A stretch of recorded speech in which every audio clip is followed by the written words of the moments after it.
Salut à toutes et à tous, j'espère que vous allez bien. Aujourd'hui on se retrouve pour teindre mes cheveux. La dernière fois que j'ai fait une couleur c'était le bleu turquoise air qui a pas très bien tourné. Et vu que moi j'adore refaire des erreurs, je me suis dit je vais retester Colorista et j'ai décidé de faire cette fois-ci le lilas hair. Pareil, d'ici 6 mois peut-être, puisque comme je lave moins mes dreads que mes cheveux normaux, ça part moins, etc. Nani ? Vous avez au moins 25 rendez-vous au cours des 6 mois à venir. Voici les 3 premiers. Donc au bout de ces 6 mois, je referai une review pour vous expliquer un petit peu si c'est bien parti, ce que j'en ai pensé, l'état des couleurs, etc. Aujourd'hui, je vais teindre mes cheveux en direct.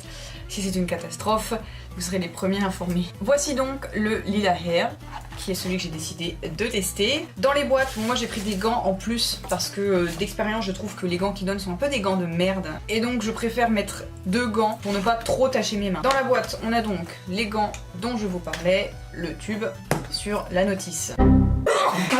Donc moi ce que je fais et ce que je conseille, c'est je porte un vieux t-shirt, je m'éloigne de tout ce que je pourrais tacher et ensuite je sépare mes cheveux en deux. Alors pour les dreadeux, pour les gens avec des cheveux normaux ça change rien. Disons que avec les dreads ça me prend plus de temps, donc techniquement si je commence à appliquer là, la couleur aura plus le temps d'être appliquée sur ce côté là que sur ce côté là. Donc pour que ce soit à peu près uniforme, je préfère séparer mes cheveux. Moi qui ai des mèches comme ça, je les laisse à part parce que je sais pas encore trop si je les teins ou pas. Ensuite j'utilise des élastiques que je place à la limite de là où je veux faire ma couleur. Donc voilà, là où est l'élastique, ça me donne à peu près un repère de ce que je dois teindre. Voilà comment se présente la couleur. Ensuite, hyper important, et ce que j'avais pas fait au début, il faut appliquer le produit par les pointes. Si on commence par là, ça va faire une démarcation énorme, qui est pas très jolie et qui est pas vraiment l'effet que je recherche en tout cas. Mais vu que j'ai pas le choix pour mes pointes, je le fais petit à petit.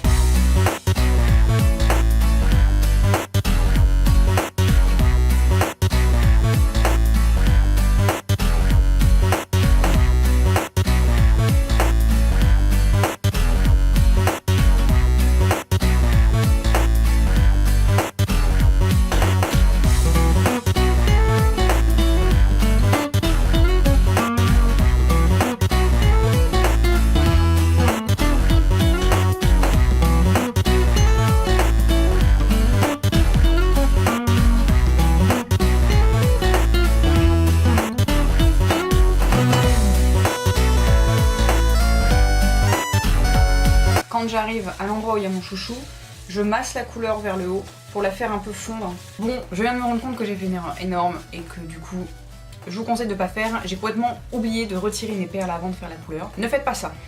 J'ai fini d'appliquer les deux côtés, je vais retirer celui-là, dans 20 minutes c'est celui-ci que je retire, je sèche et je vous montrerai le résultat final, à tout de suite. Et voilà le résultat presque sec, j'ai mis un presse parce que j'ai essayé de passer un petit coup de sèche-cheveux mais j'aime pas trop passer le sèche-cheveux sur mes dreads. Si je vais faire une conclusion, je trouve que la couleur est moins uniforme que pouvait l'être le bleu turquoise par exemple, ou alors encore le rouge. Moi j'ai laissé poser 20 minutes pour avoir un aspect plus flashy. En attendant c'est une très jolie couleur, alors moi je pensais que ça allait être plus clair que ça.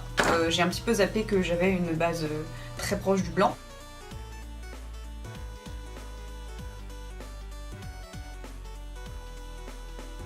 Quand on fait que la couleur soit pas tout à fait homogène, je dois avouer que je pense que j'ai une part de responsabilité puisque j'ai acheté 2 boîtes en oubliant complètement que la dernière fois que j'ai fait ça c'était il y a 1 an et 3 mois, donc que mes dreads ont poussé depuis, que j'avais donc besoin de plus de produits. Donc j'ai été un peu mollo sur les produits et je pense qu'une boîte en plus m'aurait permis d'avoir une couleur peut-être un peu plus uniforme. Bon, j'ai appliqué la couleur depuis maintenant 24 heures, j'ai 2-3 détails à rajouter. Elle est pas tout à fait uniforme mais je sais pas si ça se voit vraiment à la caméra.